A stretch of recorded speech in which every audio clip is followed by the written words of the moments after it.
Welcome back to the Spirit of Change. Today's topic is Metamorphosis. Welcome back, Sister Meera. Thank you. Today's topic is very interesting. When I think of this metamorphosis, one image that is the caterpillar transforming into becoming a butterfly. Even for this caterpillar to transform into butterfly, it has to go through 4 stages. Could you share with us how this transformation process that we could relate in our life to help us in our transformation? Yeah, I also love this, comparison. A caterpillar becoming a butterfly. It's really amazing, what lesson we can learn from the nature. All of us know that caterpillar is a very ugly creature. It's always crawling on the floor with 1,000 legs and eating leaves and green leaves. And then suddenly it begins to lay eggs. And once it lays egg, that is the first step, And then slowly, it builds a kind of cocoon around itself. And then the third step is that it gets caught up within that cocoon and it disappears from the nature. And in the meantime, what happens is that the caterpillar begins to eat the cocoon that it has built with its own saliva. It produces a kind of liquid as it eats its own cocoon. They call it as chrysalis. That liquid slowly activates the different parts of the caterpillar, which later becomes the eyes of the butterfly, or the wings of the butterfly, or antenna of the butterfly, slowly. And then once all of a sudden, we see a beautiful butterfly emerging out of that cocoon. And I have heard that it takes about 40 days for a caterpillar to go through this metamorphosis and transform into a butterfly. So we can apply that method for ourselves to bring that kind of renaissance of our intellect, because metamorphosis for me is a kind of renaissance of our intellect, total change in our thinking, in our attitude, in our whole life. Means my own experience is that I need to first of all create, because I am an ordinary human being, like everybody else. But I have the aim to become an angel. How an ordinary human being become an angel? It's something people cannot think about. Because angels were human beings. They are human in form, but godly in nature. So what happens is that when I have the deep love for God as a human being, when I develop that deep love for God, and I am lost in that God's love, it is just like getting lost in the cocoon. I'm lost in that God's love. So I enter the womb of God. When I get lost, where will I see myself? That means my intellect, my mind, my subconsciousness is totally surrendered to God. And so I stay totally silent. So when I spend that longer time in that experience of silence, allowing God to do His work, just like the caterpillar surrendered itself to the nature and let the nature does its work. And so in the same way, when I surrender myself to God and allow Him to work on me, then I am provided by God's love and God's relationship, because what I need is the non-physical, because I'm a human being, but I need non-physical sustenance in the form of love from God, relationships with God. So when I'm totally filled with the love of all relationship, and when I'm totally lost in that, so there is that, deep down within ourselves, in our subconscious mind, we have the element to become an angel. So it's touched, and so immediately that subconsciousness is awakened in that silence. So what it means is that you become God-like. From human, you become God-like. Not God Himself, but God-like.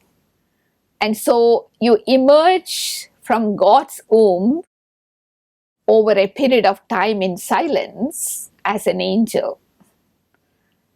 So angel means God's virtues, but human in form. So all the acquired alien qualities are dissolved. All that I can see in my life is godly qualities, like an angel.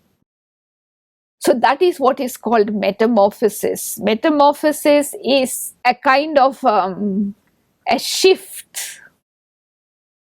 It's not a process, it is a shift from human into angel. Just like it's a shift for a caterpillar to become a butterfly. It's such a beautiful experience, but of course, I need to have that nature of surrendering myself, surrendering my intellect, my mind to God to such an extent that let Him work on me. But not everybody, feels that they are ready for it. So that is why it becomes a little bit difficult for people to understand how I can, get lost and disappear from this world and allow God to do work on me. So that means to say, first we must believe that God. What if those who do not believe in God, would they be able to go through this transformation? At least you may not name it God, but you can just say supreme energy. There is a supernatural energy, whatever you want to call, a source of peace, source of power. So even if I have that kind of belief, there is a creator, I need to connect with my creation. But then what is important is to know that that creator is also a being like me. That creator is also a being like me, but supreme in qualities. So then only I am able to connect myself, because in science, opposite pole attracts. In silence, like attracts like. So the more I have this kind of awareness, who I am, the more I am attracted towards the Supreme Soul like myself.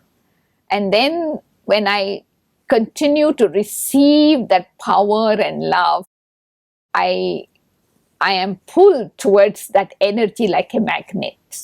Then I can stay longer. So in that way, I am colored by the company of that Supreme. So in order to have this complete transformation, to be able to get close to God and to believe in Him, surrender our intellect, then only we will get this transformation? Of course, because this metamorphosis, what we are talking about is the shift from one life to another. And without God's help, without surrendering ourselves to God, especially surrendering my intellect, ego of my intellect, this transformation cannot happen. Can you share with us about how to surrender our intellect to God? Actually, something that is stopping from coming close to the Supreme is the ego. Because I always identify myself as this human body that becomes like a big wall. So I have to really detach myself from this and then look at myself as a tiny point of light soul. And then I will have the humility. I need to practice a lot of humility so that I am able to bow down in front of God. Not out of lack of self-respect, but with dignity. To surrender my ego, the intellect, actually means to let go of mine. Today we have so much, we use the word, my nature, my speciality, my intellect, my family, So this mine is a very big bondage or a barrier in surrendering. So what we surrender to God is that consciousness of mine and yours into yours. So then that ego is dissolved.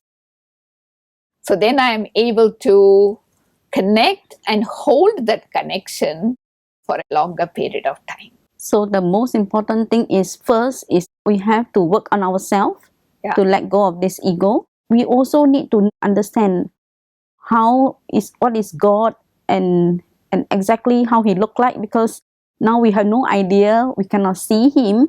So how to get close to him? It's not something you have to see, but you need to understand, because you see, there are two types of creation, physical and metaphysical creation.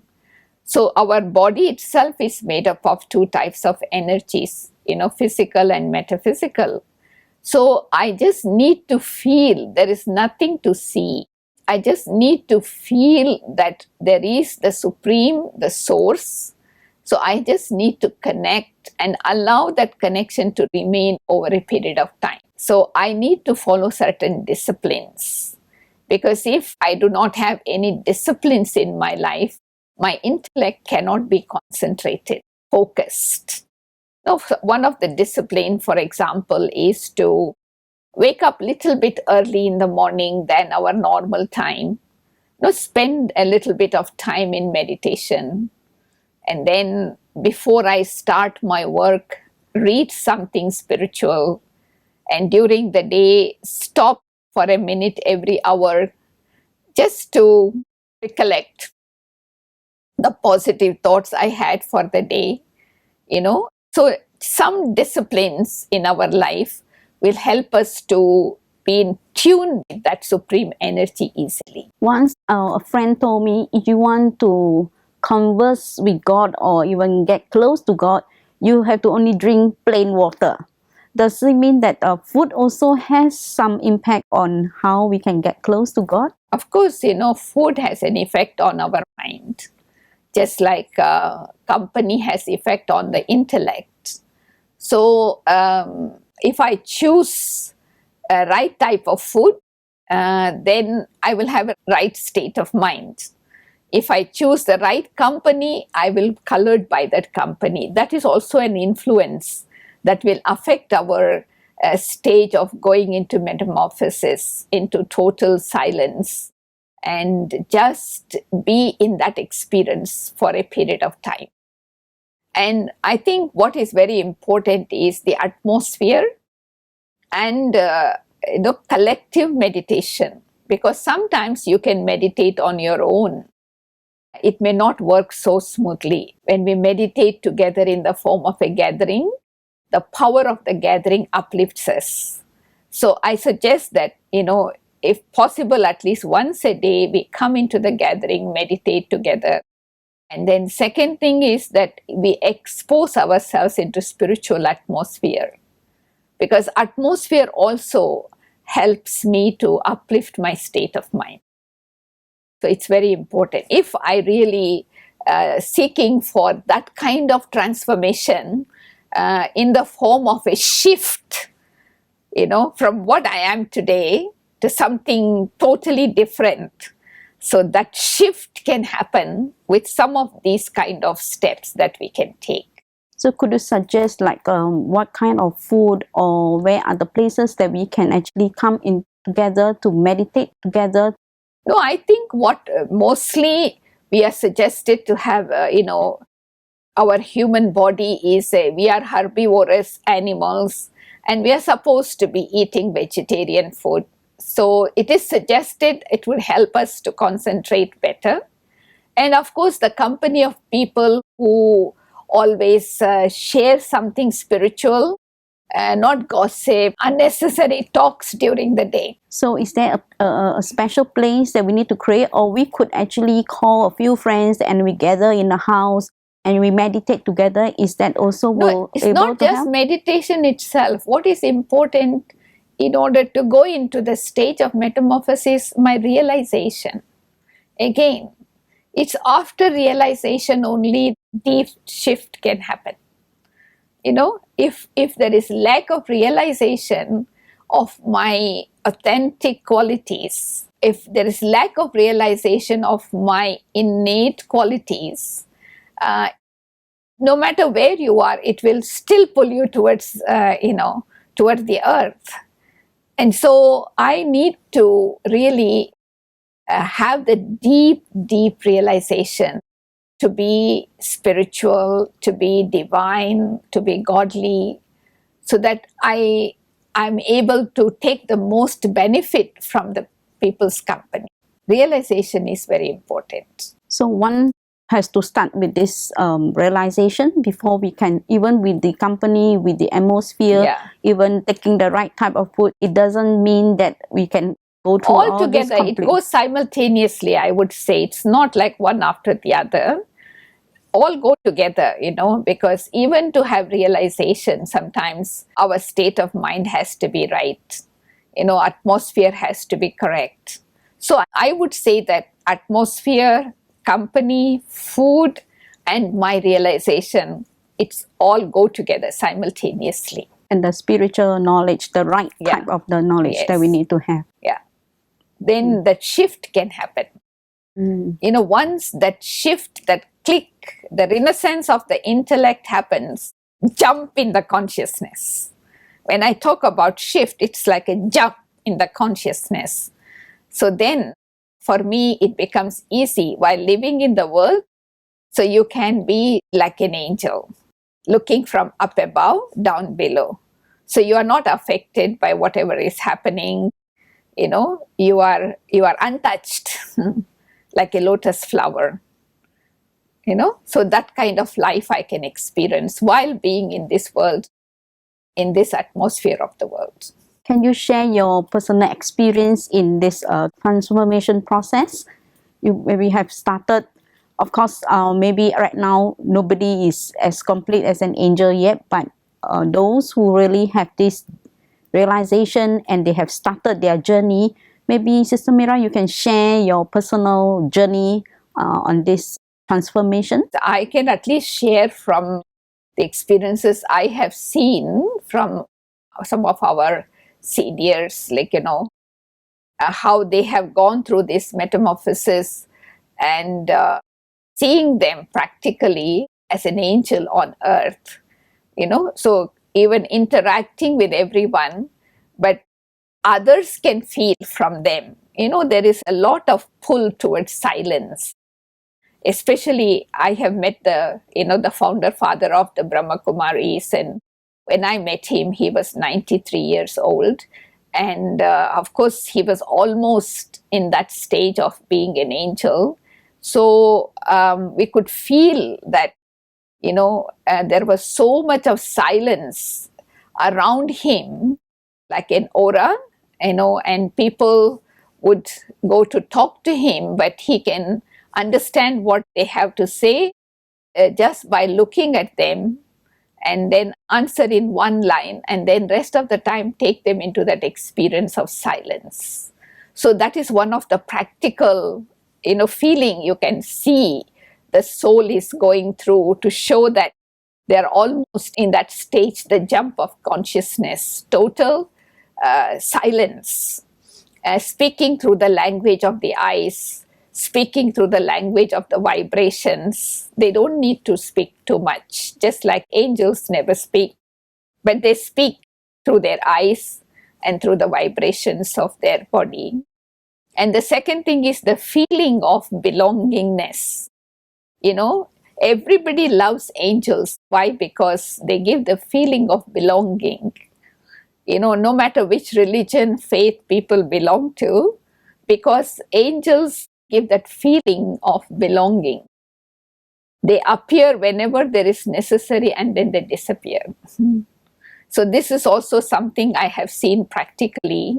Even a new person, a stranger, when they look at, you know, such souls who are almost in that stage, the feeling of belongingness.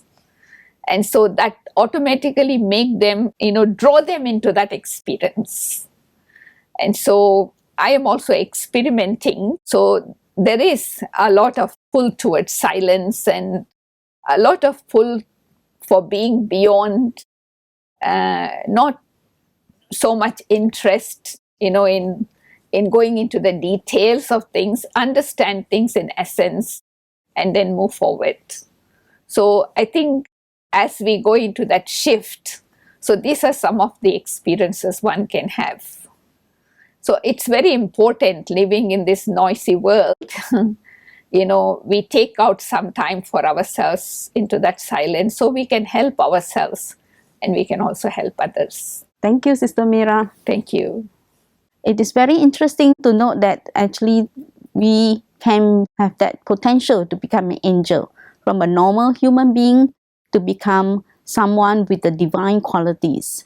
And Sister Meera has shared with us many interesting points. Perhaps we can actually take 1 or 2 points to start experimenting, and we will have a different experience. Stay tuned with us. Next topic is positive thinking and self-change. Till we meet again, goodbye.